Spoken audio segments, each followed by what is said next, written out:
Hello again. Right, I've got a pair of Rogers LS3 5As that have been sent in to me. I've had a couple of pairs of these before, but not for a long time. And yeah, I've been hoping a pair would land recently, because these are a lovely little speaker, very iconic, very sought after, and these are very poorly. So another guy called Simon, not the same Simon with the LS3 6s, a different Simon who I've done some repairs for before, has sent these to me. They're in pretty good condition cosmetically, but we're missing binding posts on both of them, and if I take the covers off both of them,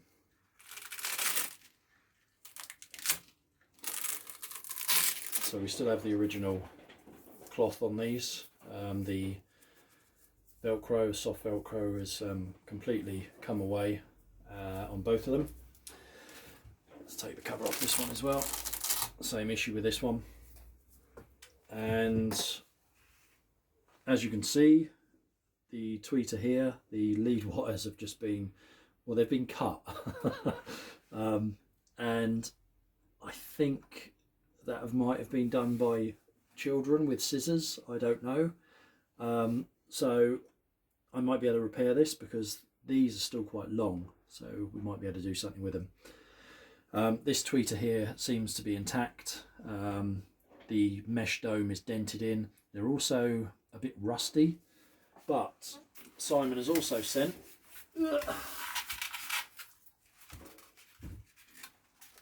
four more tweeters. So what I'm going to do is see if I can repair that one. Then I'm going to measure all six, and out of those six I'm going to find the two that match the best, so we can kind of make a matching pair.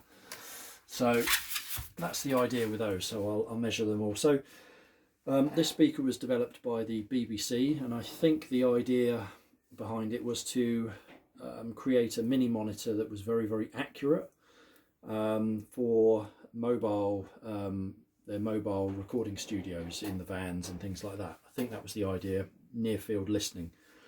So yeah, obviously because of that, they are very faithful to the signal. They reproduce what you put in them very accurately, and they're a very sought after little monitor, great little speaker. I love them. The sound of them is very accurate, very detailed. They're very holographic. They're just really, really good. So we've got a midwoofer and a tweeter, both are made by KEF. So we've got the B110 5-inch midwoofer and the KEF T27 tweeter. You'll often see this tweeter used as a super tweeter. It's got a very small dome on it. Yeah, this felt surround is very important.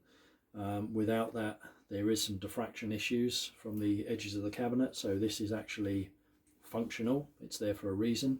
So if you have a pair of these and they're missing this felt, it would be a good idea to source and replace it. Yeah, the woofer on here, this one is, for some reason the screws are loose. We've got one that's really mangled there, so Velcro is all loose and coming away. So they're pretty poorly, really.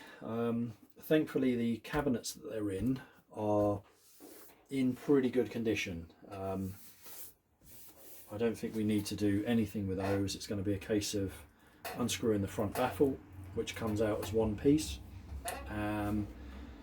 testing the drivers, sorting out the drivers, obviously the tweeters we need to sort out as well, test the crossovers completely, find out what's going on with them. I'm quite interested in the crossovers. I want to map them out because they're fairly complex. The B110 is a fairly lumpy driver, so I think there's correction in that crossover to smooth some of that out. Whilst they sound lovely, yeah, I want to look at that as well. And yeah, just get them sorted out, really. The cloth, like I say, is in pretty good condition. Very clean, no rips in it, so what I'll probably do is go over that with some compressed air and really clean that up. I'll probably end up replacing the Velcro because it's yeah, completely lost its stickiness. And yeah, get them back together. And then once they're back together, we will obviously measure them all up properly, have a good listen to them, and go from there. So what I'm going to do in this video is just have this initial look that we've done now. We'll tear them apart and have a look inside, map out the crossover because I'm quite interested in that, and then if I get time I'm going to measure all these tweeters and then stick the results of those up at the end. What I'll do, I'll put all 6 on axis near field measurements on one graph so you can see how they can compare. And yeah, part 2 we'll be sorting them out and putting them all back together. Right, let's have a look inside. Right, first thing I've got to say is it's nice to have a small speaker. Of recent I've had some real bloody monsters here. Lots of, or a few other pairs of Ditton 44s. We've got a massive pair of Wharfdale Kingsdale 3s here at the moment, which I've been speaking to the client and I don't know quite what we're going to do with those. And obviously the 3.6s are quite a big speaker, some of my own. So it's nice to have something small. Right, let's take this one apart and have a look. So yeah, I think they're a birch plywood box. I think that was what they were made from. So like I say, the BBC designed and developed this speaker, and then it was licensed out to a number of manufacturers to make them under license. So Spendor, Rogers, Goodman's, got Ram. I know I'm forgetting some of the really popular models or makes. Yeah, they'll come to me, I'm sure, as we yabber along. So 1, 2, 3, 4, 5, 6, 7, 8 screws hold these in. We're missing quite a number of these. Yeah, missing that one. There's nothing special about the screws really, so we can source new ones. And yeah, and Falcon Acoustics are building new versions of these. They've actually gone to the expense of remaking the drivers. So I think they do a couple of crossover options as well. So they are very, very, very good speakers. And it's great that this speaker is being made still because it's fantastic. I don't know if you watched the video I did earlier or recently on the speakers I'm trying to develop myself. The small version is kind of my take on this. It's not a copy, that's not what I want to do. They're inspired by these, so yeah.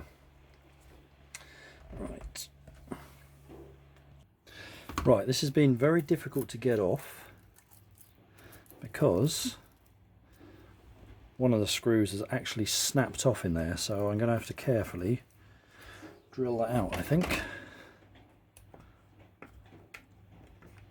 Yeah, it's right down the bottom, so there's not much thread left in it, but yeah, I'll do that now. Right, that took a lot of doing. Okay, so there we go.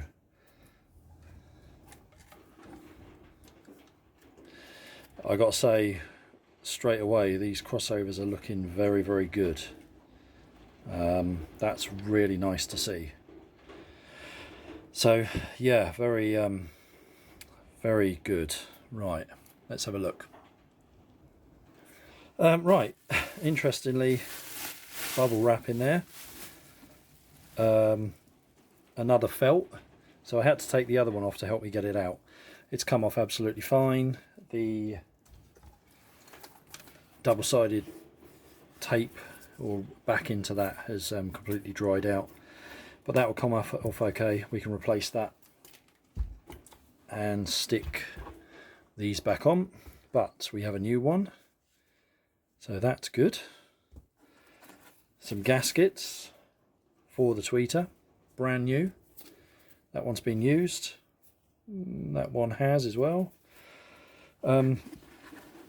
So very similar cabinet construction to the LS3 6. Battens round here, foam bitumen pads inside.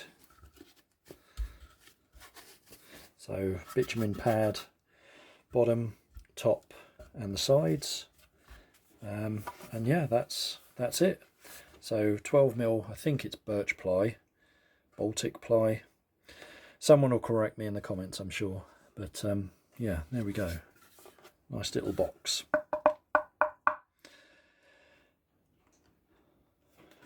Right, let's have a look at the baffle. Okay, so here is our front baffle. And we've got quite a lot going on here. So these are our input cables. Typical Rogers copper, like this. Cables for our woofer, tweeter. They're all labelled here. They've all been snipped off. Yeah, tons of resistors and tons of capacitors. So let's take the crossover off first. So a 5/16.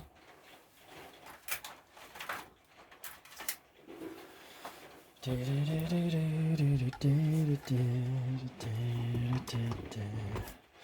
what I'll do, I'll cut these with a little bit left.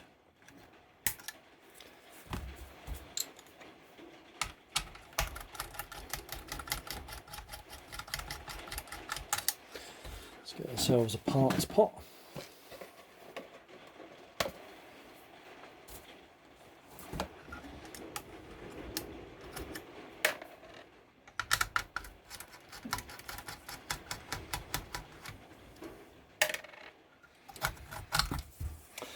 Right, so there's our crossover, and that is a complicated little thing. Like I say, we've got quite a bit of driver correction going on the B110. So I'm interested to figure this out, map it out. It's going to take me a little bit of time to do it, but well worth doing it. So I will do that shortly. So we've got standoffs here for the crossover board. Our tweeter with a pad at the back that stops it vibrating and rubbing against the crossover board, and our woofer as well. So let's take that off. We're missing some nuts here, but that's not a problem.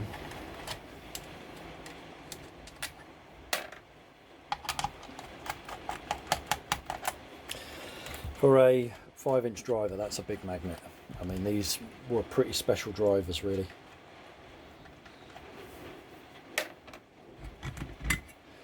So there we go.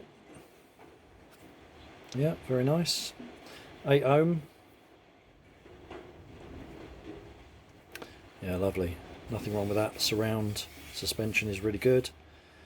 Spider is immaculate. Cone's perfect. There's no corrosion.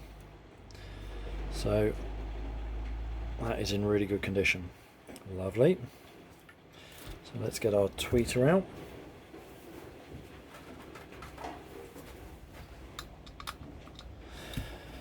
So 1/4 inch on that.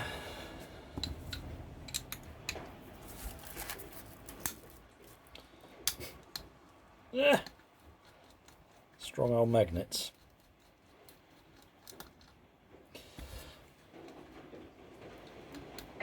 Is that a Constructor series tweeter? So you used to be able to buy kits to build your own speakers. Most of them were KEF drivers and bits and pieces. Was it KEF that did them? I can't remember the Constructor series. So there's a chance this might be one of the tweeters.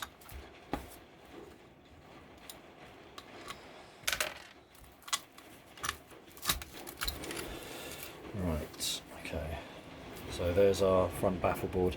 What I'm going to do is take this Velcro off, refix everything back in properly, sand it back, get rid of all of this, and then probably give it a coat of satin black again, and these will be perfect. So yeah, very thin. I think they're only 12mm, maybe not even that.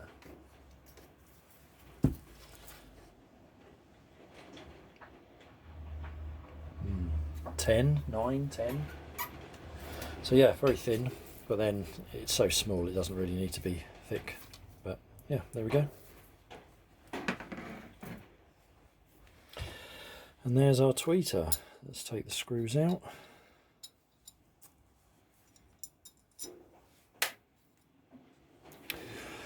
Yeah, I think that might be from the, maybe not, don't know. Anyway, KEF T27, 8 ohm.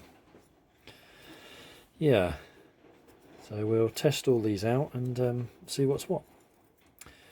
Right, I've just noticed there's a load of blue tack over this. So I think someone has tried to seal it up, or the blue tack's been used to hold on the gasket. I don't know, but yeah. Right, so I've been through this crossover with a fine tooth comb and I'm pretty sure I've got it right. There's an awful lot going on in this. It's pretty crazy, really. Right, so if we look at the woofer first, we've got our positive here and our negative down the bottom here. Our woofer's connected in phase. So first of all, we come through an inductor, and paralleled with that inductor are a couple of capacitors here. They're both 6.8 microfarad. A couple of resistors here. They're both 33 ohm. And another capacitor at the end here, which is 2.2 ohm. So we're limiting how much low frequency we're letting through, how much high frequency we're letting through, and also with the resistors, how much full range we're letting through. Then we carry on to another inductor, so this will limit how high it can play again, and then into the positive of our woofer with a 6.8 and a 2.2 microfarad capacitor parallel together with a 2.2 ohm resistor down to ground. So it's almost a second order, but we're kind of controlling lumps and bumps, killing them as they come through here. So yeah, quite clever, really. So as far as I can see, that's the woofer. L1 and L2 I will get the values of shortly. I'll lift the legs up and test those. Quite a lot going on with the tweeter as well, as far as I can see. So we come into a 3.3 microfarad and we're grounding that with L3, this inductor here. We carry on to a couple of 3.3s in parallel. We carry on to an inductor with a resistor across it, 10 ohm. Then we carry on down to a 0.68 ohm resistor, almost not worth having that there. And then from here we're grounding out with a 47 ohm resistor. Carry on down to the negative of our tweeter, so our tweeter's connected out of phase, and we are grounding out with a 8.2 ohm resistor and a 2.2 microfarad capacitor. Certainly looks like that. So like I say, I'll double check. If that isn't correct, I will make note of it in the next video, but yeah, there's a lot going on there. This is the reason why they measure well and sound so bloody good. Whilst you've got a lot of things in the signal path, you've also got a very good speaker that's going to be very true to the input signal, which really for a monitor, that's exactly what you're after. Anyway, I'm rambling along. I need a coffee, I'm tired, and I'll catch you all soon. Yeah, so just a final one, I've measured the inductors. L1 is a 1.5 millihenry. L2 is 1.08 millihenry. L3 is a 0.24 millihenry. And L4 is a 0.07 millihenry.